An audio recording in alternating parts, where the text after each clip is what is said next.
Well, good morning. It's an honor and a privilege to have the opportunity to be here with you this morning. I'd like to thank your Education Committee member, Carrie Querrell, for inviting me. I've been wanting to come here for a long time.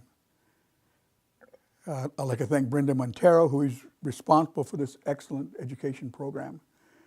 I've been around and I've looked at other education programs, and they're all really very good programs, but I think this one is outstanding. And I can tell by the way of all the activities that are going on, not only in this classroom here, but off campus, so to speak. It's amazing compared to where it used to be when I was growing up.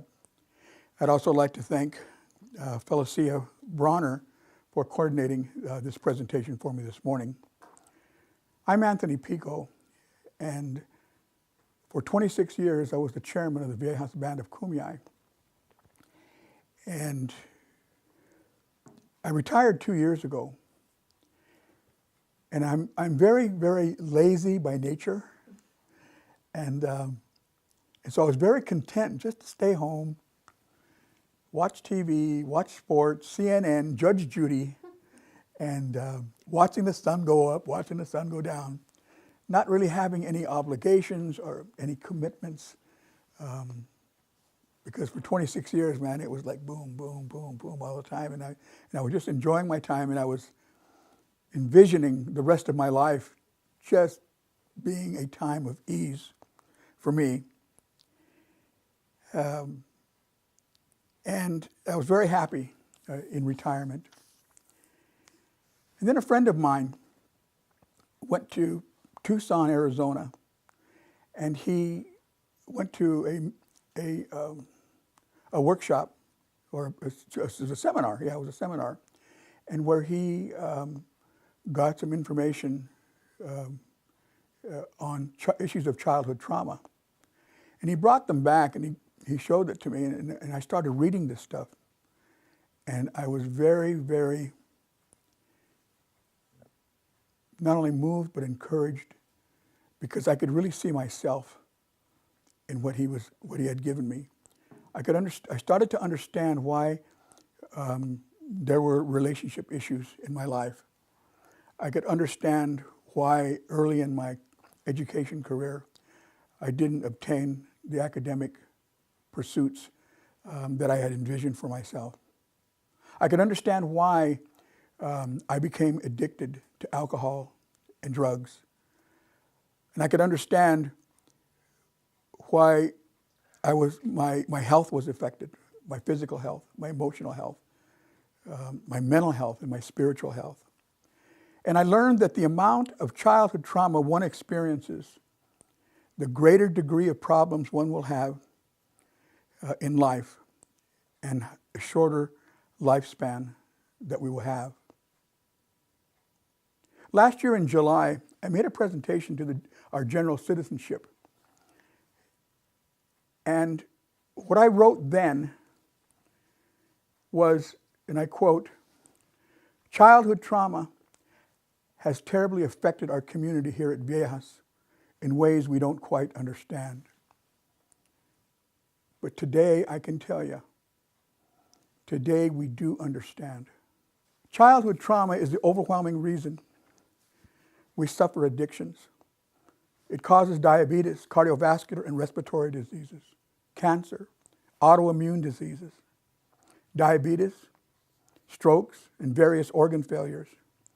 In addition, childhood trauma destroys our self-esteem, our relationships with others, our education potential, and the harmony of our people.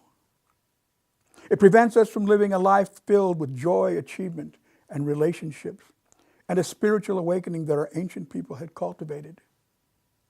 Research shows childhood trauma causes non-Indians to die 20 years before their time.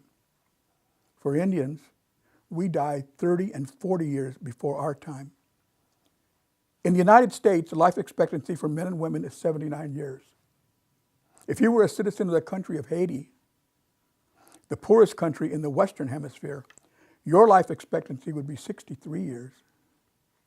Here at Viejas, the last 74 years, The average age of death, including infant mortality, is 40.7 years.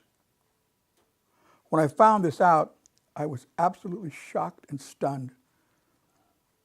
I thought that since that we had gaming, we had better health insurance, better social programs, better education programs, that our average death would improve.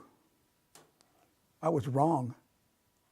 Since the year 2000, our average age of death is 40.5 years. Went from 40.7 to 40.5 years. It got worse, not better. And we're not alone. At 71 years old, I know the local Native communities very well. I know their mortality rate is very similar to ours. In addition to understanding the signs and impacts of childhood trauma, we need to discover how we, as Viejas citizens, can heal the wounds and break the chain. I want to talk this morning about what we can do as a community to free ourselves and our children and our grandchildren, our future generations, so they can thrive in love, unity, and wellness. If you're like me, most of you have never heard of childhood trauma.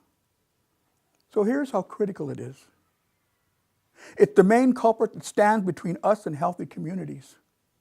The term childhood trauma encompasses negative, consistent, and painful experiences that leave a lasting imprint on an individual's brain and eventually our hearts.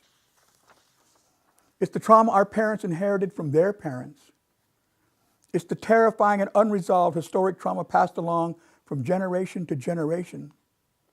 The condition is officially known as adverse childhood experiences, or ACEs, and it's big news in healthcare these days. Mainstream media is full of research that is scientifically conclusive about how childhood trauma affects us negatively throughout our lives. The connection between childhood trauma and illness, mental and physical, is one of the newest and I believe most important findings for American Indians in modern medicine. There are 10 childhood trauma experiences identified by the mental health community that are known as adverse childhood experiences, or ACEs, and they are: number one, emotional neglect. This is a lack of nurturing, a lack of emotional support, touching, or displays of affection. 2, physical neglect. This is poor nutrition, poor hygiene or health care.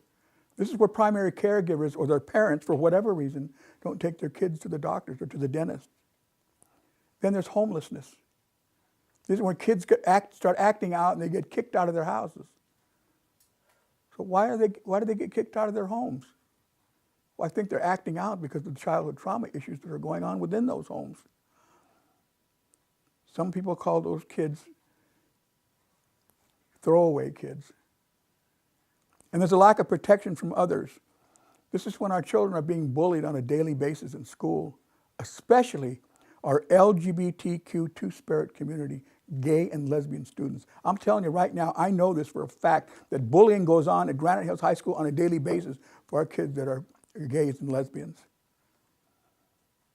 3, there's sexual abuse. This is touching, fondling, and intercourse by someone 5 years or older. Then there's emotional abuse.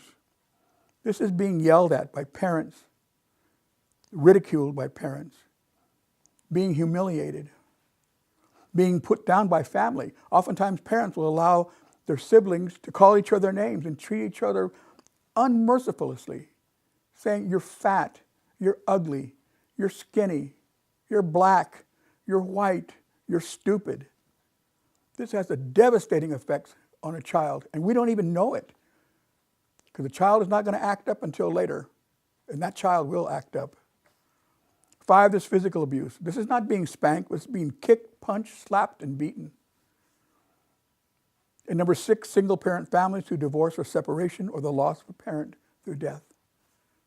7, domestic abuse. This is where the mother is being treated violently.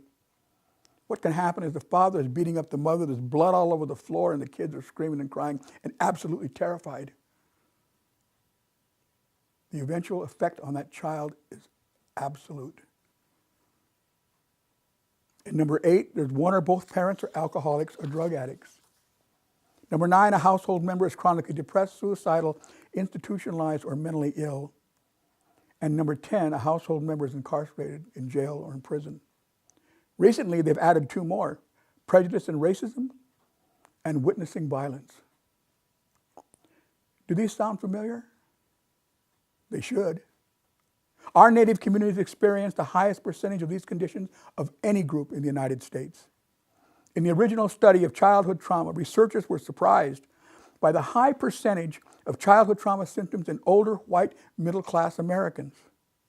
Imagine the shock of those who studied childhood trauma among American Indians when they found out American Indians have the highest incidence of conditions that cause childhood trauma.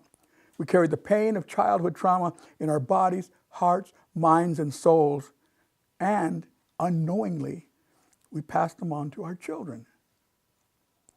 This is the price we pay. More of our children commit suicide because of emotional neglect. Don't let anybody tell you any different. We have the highest rates of substance abuse and depression. Tribal communities have the most high school dropouts and the lowest percentage of college attendance. Look at this community. We have so many extremely intelligent young people that you have all nurtured. You've nurtured them in this institution. And most of those kids don't go on to university. You have to wonder why.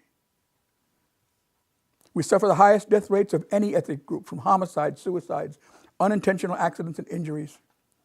American Indians are involved in violent crimes 2.5 times the national average. Of our young people that die between the ages of 10 and 20 years, 75% die from homicide and suicide. Native Americans have the highest referral rates for sexual abuse, physical abuse, and neglect compared to all other ethnic groups. We are overrepresented in the foster care system and underrepresented in the healthcare system. Our children comprise 1% of the population, but 2% of children in foster care. So why us? Why us, you might ask?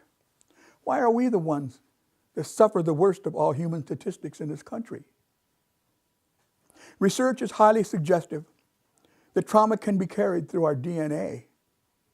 The American Indian and Alaska Native Genetic Research Guide, funded by the National Congress of American Indians, suggests that various behavior and health conditions are due to inherited epigenetic changes. The science of epigenetics, which is a very new science on how our body's proteins are changed by our environment, proposes that we pass along more than DNA in our genes. It claims that our genes can carry memories of trauma experienced by our ancestors and influence how we react to trauma and stress today. While more study is needed about the correlation, this could explain why we exhibit such high rates of toxic stress, post-traumatic stress disorder, depression, as well as finding ourselves so vulnerable to diabetes and addictions.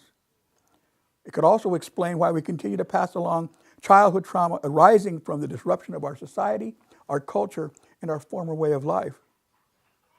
Scientific developments in this area could offer exciting new insights into how our bodies react not only to trauma, but also how we manage to survive it.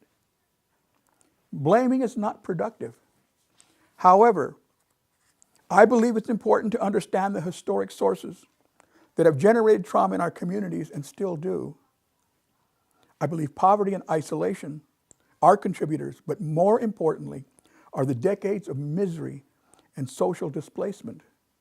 We have been ignored, stereotyped, enslaved, deceased, exterminated, segregated, and suffered killer plagues along with a million other cultural and social shocks. Our land, custom, and traditions, our religions, our lifestyles, freedom, and our very identities were brutally torn from us without time to adjust or adapt. We were severed from ourselves, and as one historian put it, we became strangers in our own land. My friends, this is known as historical trauma. Whatever the unique historic source of our trauma, science is now conclusive that childhood trauma begins to affect us early in life. So, how does childhood trauma hurt us? As children and young adults, when we become afraid or terrified, or when we experience abuse like neglect, consistent confusion, prejudice, racism, or experience negative feelings of guilt, shame, inferiority, our brains don't develop properly. When we're startled, we go into a place of fight, flight, or freeze. When this happens, our blood system is flooded with the stress hormone cortisol. Cortisol is an important hormone secreted by the adrenal gland that causes an inflammatory response. The stress hormone floods the brain and causes us to react in such a way that keeps us safe. But when this happens too often, it prevents the proper development of the front part of the brain, the source of rational thinking. This is where decisions are made and planning takes place. The frontal area of the brain is where our capacity to self-regulate for good or bad takes place. And ultimately, with proper childhood nurturing, this is a place where we learn to love and take pride in ourselves, make good decisions, take good actions, and become resilient. The front part of the brain doesn't mature until we're 22, 23, 24, 25 years old. When this area of the brain does not develop properly because of childhood trauma, we begin to suffer from constant toxic stress. Toxic stress is similar to post-traumatic stress disorder or battle fatigue. Most often, we are not conscious of this. Toxic stress gets in the way of understanding or caring about the consequences of our actions. The results are being disruptive at school, at home, giving in to peer pressure to smoke or drink, experiment with drugs, taking risks to drive fast or seeking some kind of thrill, and indulging in promiscuous sexual behavior. These high-risk behaviors not only place our lives in jeopardy, they have profound negative impacts on our families and our community here at Viejas. Childhood trauma evidences itself on our reservations in unhealthy practices. It results in a lifetime of smoking, addiction to alcohol and drugs, overeating, high salt and sugar intake when we know it's deadly for us.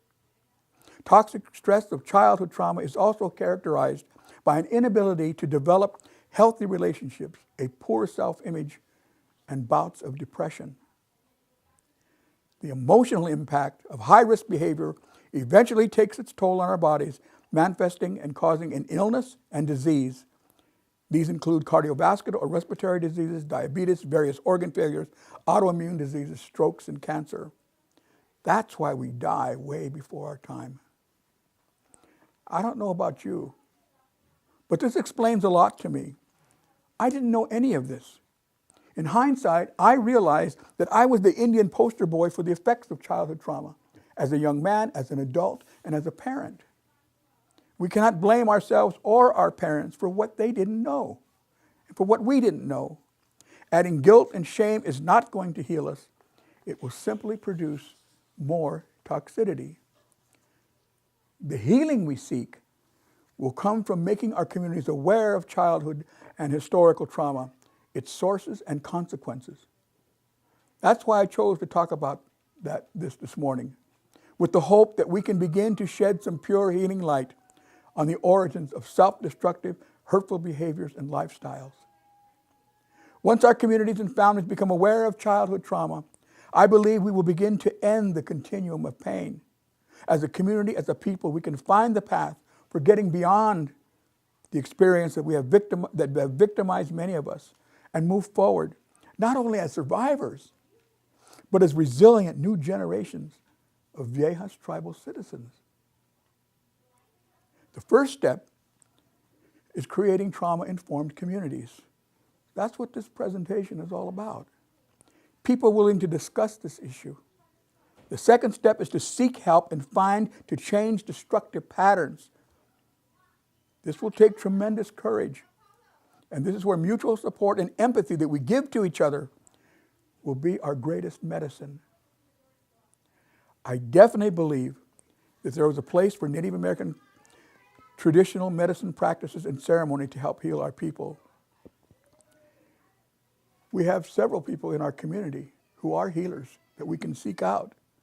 We can choose to use these ancient practices in conjunction with modern medicine. We already do some of these during our ceremonies of death in our wakes. However, I would like to suggest some things that I have learned from my own mistakes and experiences and study of early childhood trauma. There are 4 areas that I believe that for Viejas tribal citizens. First is resilience. Second is good parenting. Third is strengthening extended families. And the fourth is our Kumeyaay culture. First, we need to become more resilient. So what does that mean? Resilience was the prime characteristics of our early ancestors. It's the capacity to recover quickly from difficulties and the ability to overcome adversity.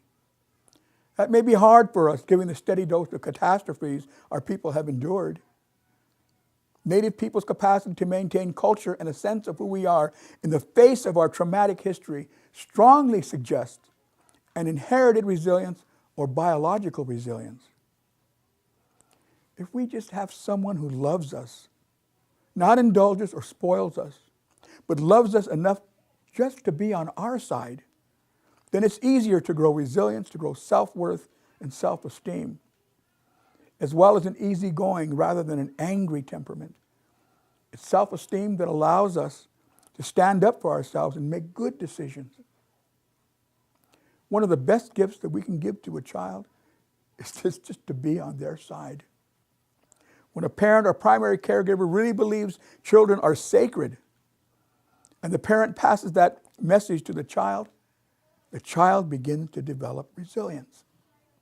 When that child grows up and believes they are special and is treated badly, they will not internalize mistreatment, but resist it.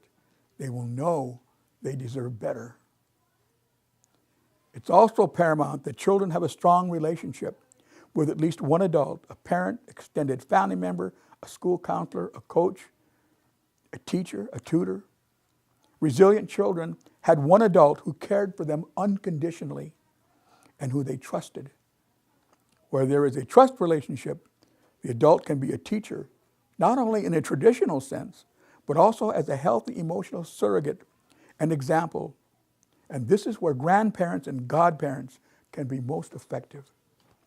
We also need to invest in our own parenting resilience by taking care of ourselves so we remain involved, capable, and calm. Capable and calm are so important. Households are no place for screamaholics or rageaholics.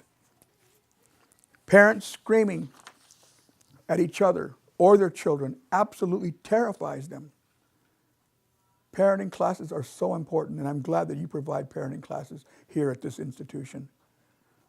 They teach child development and positive discipline. I highly recommend that in addition to high school education and finance classes, that we include good parenting for our young people as a requirement before they get their per capita distribution checks. This would go a long way in eliminating childhood trauma. I'm a classic example of suffering from childhood trauma and not knowing what I was doing to my children because of my lifestyle and self-destructive behavior. I was a victim and a perpetrator. I didn't know how to be a better, supportive, or loving parent.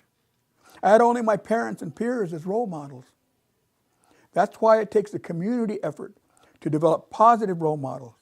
We need to support each other and each other's children, just like our ancestors did.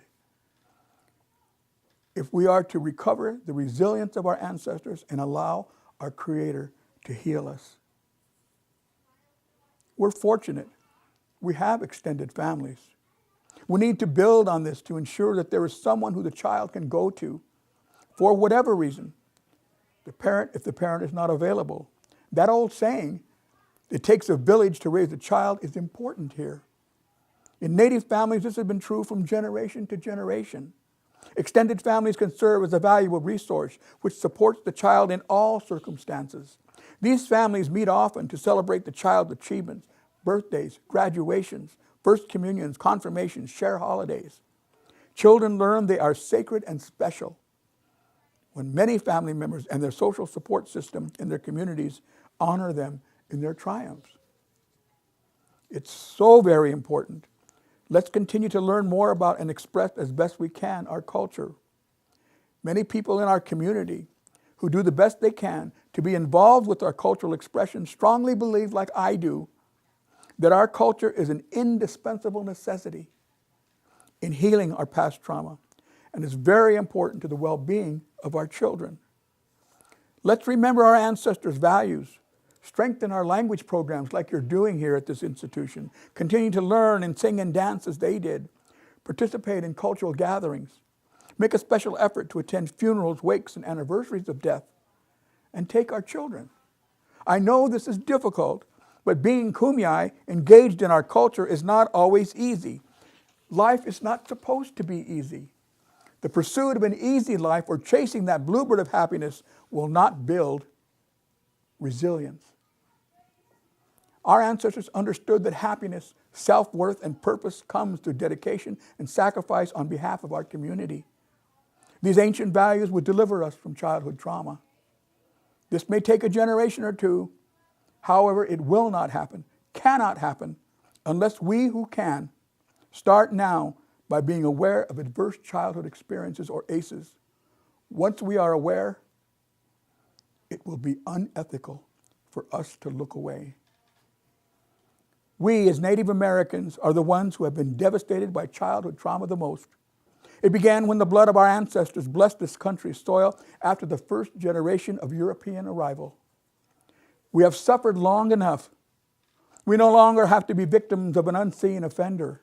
We no longer have to wonder why, no matter how hard we try, we keep punishing ourselves. We now have an opportunity to be permanently unshackled from abuse that we and our ancestors have endured. By becoming aware of childhood trauma, we can now rid ourselves of the despair and misunderstanding that there is something wrong with us. I no longer have to feel the shame and guilt that there is something wrong with me. Through awareness of childhood trauma, I can now answer the real question that we should ask ourselves. It's not what's wrong with me, but what happened to me? Once I can become aware of what happened to me, I can begin the healing process and break the chain of childhood trauma with honest dialogue with my adult children. That's where the healing for future generations will be from the honest dialogue that I can have with my adult children once I understand what happened to me. I strongly believe that those who are the most afflicted, those of us who are experiencing the most pain, the ones we see as lost causes, are the ones who will show us the way to healing. This is beginning to happen. However, we need more people to be aware of childhood trauma and what it's doing to us. We need to continue to build on this legion of wounded healers.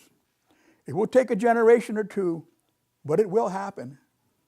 The spiritual strength of our ancestors is within us. It's been with us since we were infants, waiting for us to become resilient again, so this spirit can blossom as intended. It's the same spiritual strength that was the inheritance of our ancestors. The spiritual awakening that emerges from our anguish will lead this entire country to a new era of healing. I really believe that. It reminds me of the Bible verse, "The stone the masons rejected has become the cornerstone." That's us. We are the stone that's been rejected. Now we are becoming the cornerstone because of our knowledge and will to survive, and more importantly, because we carry the courage and the spirituality of our ancestors in our blood, in our genes, and in our DNA. I'm very confident that even though we are in serious jeopardy, we will prevail. The power of our ancestors is within us. We have another 10,000 years to sing our songs and dance our dances. Talk about this issue of childhood trauma. Discuss it among yourselves. This is the most profound time of our lives. Unfortunately, sometimes it has to come through great anguish and suffering and pain. But I'm confident that you will do the right thing. Thank you for having me here this morning. I really appreciate it. being here.